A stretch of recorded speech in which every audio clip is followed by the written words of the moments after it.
যদি স্ত্রী শয্যায় আসতে রাজি না হয় স্বামীর কাছে, যদি স্বামী চায়, তাহলে সারা রাত ধরে ফেরেশতাগণ সেই স্ত্রীকে অভিশাপ দেবেন। এই হাদিসটা, যদি স্বামী চাওয়ার পরেও স্ত্রী শয্যায় আসতে রাজি না হয় ফেরেশতাগণ অভিশাপ দেবেন। এখন প্রশ্ন হচ্ছে, যদি উল্টোটা হয়, মানে স্ত্রী চাওয়ার পরও স্বামী আসতে রাজি না হয়, তাহলে ফেরেশতাগণ কি স্বামীকে অভিশাপ দেবেন?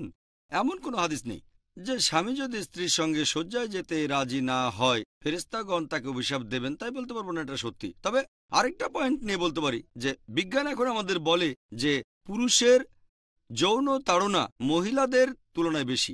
পুরুষরা মহিলাদের তুলনায় বেশি হাইপারসেক্সুয়াল। এই কারণে একজন পুরুষ একাধিক বিয়ে করে প্রত্যেক জায়গাতে স্বামীর দায়িত্ব পালন করতে পারে, যেটা মহিলাদের পক্ষে সম্ভব না। পুরুষরা মহিলাদের তুলনায় বেশি হাইপারসেক্সুয়াল। তাহলে এভাবে দেখলে হাদিসটা বলছে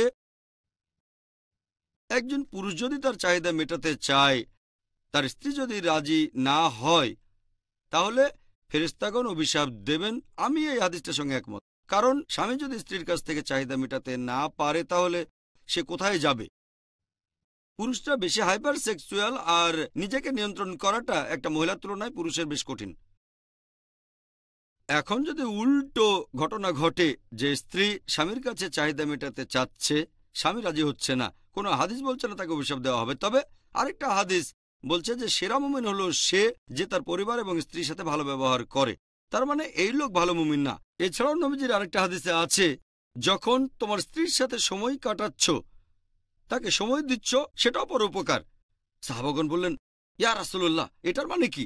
স্ত্রীর সঙ্গে সময় কাটানোটাও পরোপকার? নবীজি বললেন, কারণ এ সময়ে তুমি কোনো হারাম কিছু করছো না। যে তোমার স্ত্রী না এমন কারোর সাথে সম্পর্ক স্থাপন করা, বিয়ে ছাড়া শারীরিক সম্পর্ক স্থাপন করাটা হারাম। যেহেতু কোনো হারাম কাজ করছো না, তাই পরোপকার। দেখেন তাহলে সওয়াব পাওয়াটা কত সোজা।